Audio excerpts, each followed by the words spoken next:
নমস্কার সবাইকে। আমি আপনাদের সকলকে আমাদের এই ইউটিউব চ্যানেলে স্বাগত জানাই। আমরা যদি রাজ্যের বিদ্যালয়গুলির কথা বলি, প্রতিনিয়তই দেখা যাচ্ছে বিভিন্ন ছাত্রছাত্রীরা রাস্তায় নেমে শিক্ষকের জন্য আন্দোলন চালাচ্ছে। রাজ্যের শিশুরা নিজের ভবিষ্যতের জন্য চিন্তিত তো আছেই, তার সাথে অভিভাবকরাও চিন্তিত। তাই তো সরকারি বিদ্যালয়গুলিতে এখন আর শিক্ষকের ছায়া যেহেতু নেই, তাই শিশুরাও সরকারি বিদ্যালয়ের তুলনায় বেসরকারি বিদ্যালয়গুলিতেই বেছে নিচ্ছে নিজের শিক্ষার জন্য। আমরা কিছুদিন আগে একটি প্রতিবেদন দেখেছিলাম, রাজ্যে 7 বছরে শিক্ষক কমেছে 13,000। কিন্তু সেই তুলনায় কি নিয়োগ হয়েছে? যতজন শিক্ষক রিটায়ারমেন্টে গেছেন সে তুলনায় কি নিয়োগ আমাদের হয়েছে? হয়নি তো। তাছাড়াও 10,323 জন শিক্ষকের ঘাটতি তো রয়েই গেছে, সেটা তো পূরণ হচ্ছেই না। সে তুলনায় কি টেট 1 এবং টেট 2 শিক্ষার্থীদের নিয়োগ সম্পন্ন হচ্ছে না তো।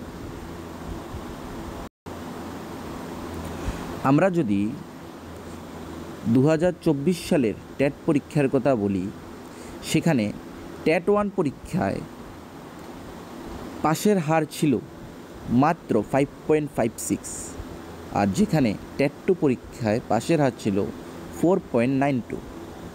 আমাদের সিএম স্যারও এই বিষয়ে প্রতিক্রিয়া দিয়েছিলেন যে ত্রিপুরায় টেট পরীক্ষার এবার রেজাল্ট পাশের হার খুবই কম।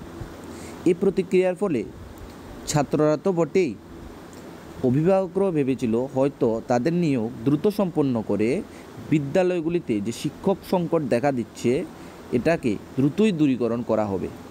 কিন্তু তারপর থেকে উনি কি আর কিছু বলেছেন? আমরা জানি আমাদের সিএম স্যার নানা কাজে ব্যস্ত থাকেন। তিনি এলিমেন্টারি এডুকেশন ডিপার্টমেন্টের দেখাশোনাও করেন। তাহলে উনি কেন এই বিষয়টা দেখছেন না? আমরা সবাই এই বিষয়েই চিন্তিত আছি। টেট 1 পরীক্ষায় 9,000 জন পরীক্ষার্থী ছিল, যার মধ্যে পাশ করে 458 জন। টেট 2 পরীক্ষায় ছিল অনেক বেশি, তার থেকে অনেক বেশি, প্রায় 36,000, মানে 35,148 জন, যার মধ্যে থেকে পাশ করেছে মাত্র 1,589 জন। এত কম পরিমাণে ছাত্ররা পাশ করেও কেন তাদের নিয়োগ দেওয়া হচ্ছে না, এ বিষয়ে আমরা সবাই চিন্তিত আছি। একদিকে যেমন বিদ্যালয়গুলিতে শিক্ষক নেই, ছাত্রছাত্রীরা আজকে পথে, অভিভাবকরা বেসরকারি বিদ্যালয়ের মুখে অগ্রসর হচ্ছে, অন্যদিকে যারা পাশ করে বসে আছে তাদের নিয়োগ তো দূরের কথা, সার্টিফিকেটেরও দেখা নেই এখনো। আমরা জানি টেট পাস ক্যান্ডিডেটরা 25/7/2025 তারিখে তাদের ভেরিফিকেশান কমপ্লিট করে এসেছে, কিন্তু তারপর থেকে তাদের সার্টিফিকেট প্রদান করা হয়নি। এমনও কিছু পরীক্ষা আছে যেটা তার পরে কন্ডাক্ট করানো হয়েছে, তার ফাইনাল মেরিট লিস্টও আজ প্রকাশিত হয়ে গেছে, কিন্তু টেট 1 টেট 2 পরীক্ষার্থীদের নিয়োগ তো দূরের কথা, সার্টিফিকেটও প্রদান করা হয়নি। আমরা যদি কিছু ডাটা দেখি, প্রত্যেকবারের ডাটাই দেখি, 2019 সালে 1 মাসে, 2022 সালে 25 দিনে সার্টিফিকেট প্রদান করা হয়েছে। আচ্ছা, 2025 সালে টোটাল পাস করেছে 2060 জনের মতো, ঠিক আছে, কিন্তু 2021 তো তার অনেক বেশি ছিল, 3,631 জন পাস করেছিল। 3,631 জনের ইন্টারনাল ভেরিফিকেশান কমপ্লিট হয়ে গেছিলো 3 মাস 10 দিন, মানে 100 দিনের মধ্যে কমপ্লিট হয়ে গেছে।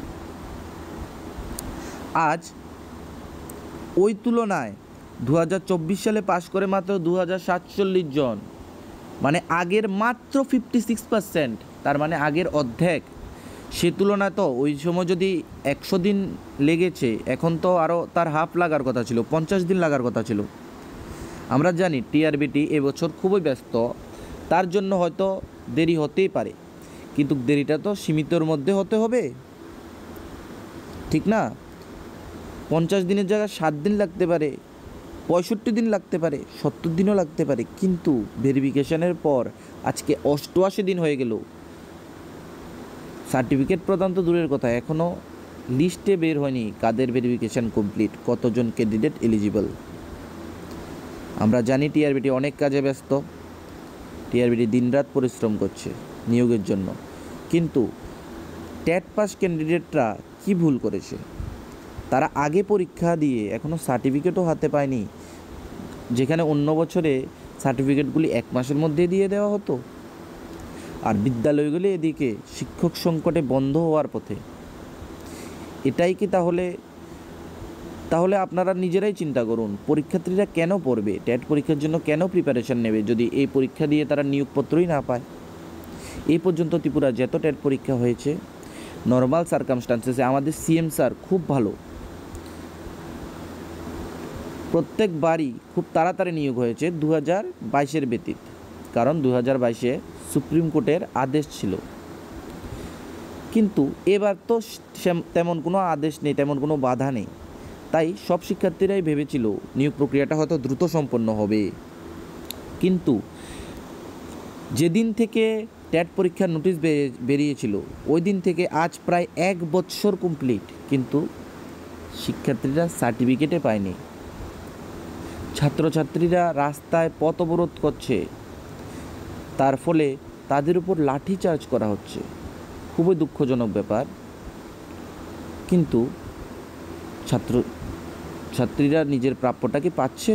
বিদ্যালয়ে কি শিক্ষক পাচ্ছে না তো। হাজারটা স্কুল এমন আছে যেখানে প্রাথমিক সেকশানে মাত্র 1জন করে শিক্ষক আছে। 1জন দিয়ে কি 5টা ক্লাসে ক্লাস করানো সম্ভব না তো। তাই তো অভিভাবক মহল এখন দিন দিন বেসরকারি বিদ্যালয়ের মুখ দেখছে। এভাবেই চললে সরকারি বিদ্যালয়ের কি অস্তিত্ব থাকবে সুদূর ভবিষ্যতে? থাকবে না সরকারি বিদ্যালয়, থাকবে না কোনো সরকারি চাকরি, থাকবে না সরকারি কোনো শিক্ষক। এই দেখুন প্রতিবেদনে প্রত্যেকটা নিউজ পেপার, প্রত্যেকটা নিউজ চ্যানেল কভার করছে হাজারো বিদ্যালয়ের শিক্ষক হলো 1জন। আমরা যদি সরকারি রিপ্লাইয়ের কথাই বলি, সামারের অ্যাসেম্বলি সেশনে সরকারিভাবেই বলা হয়েছিল যে আপনারা দেখুন যে প্রাইমারি সেকশনে আন্ডার গ্র্যাজুয়েট টিচারের ভ্যাকেন্সি 1406 জন আছে, গ্র্যাজুয়েট টিচারের ভ্যাকেন্সি 2781 জন আছে, তার উপর তো আরও প্রত্যেকবার রিটায়ারমেন্টে যাচ্ছেই প্রত্যেক বছর। 500 যদি অ্যাড হয় তাহলে গ্র্যাজুয়েট টিচার 3000-এর উপরে খালি, অ্যাসিস্ট্যান্ট টিচার 1900-এর উপরে খালি, তাহলে পাশ করেছে সে তুলনায় অর্ধেক।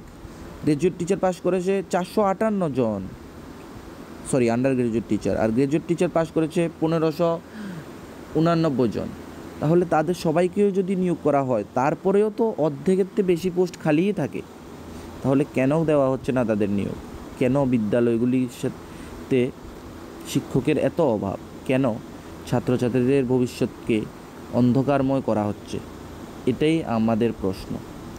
আমরা চাই যারা ট্যাট 1 ট্যাট 2 পরীক্ষার্থী আছে, যারা পাশ করা ক্যান্ডিডেট, তাদের দ্রুত নিয়োগ করে দেওয়া হোক এবং ছাত্রছাত্রীদের ভবিষ্যৎ উজ্জ্বল করা হোক।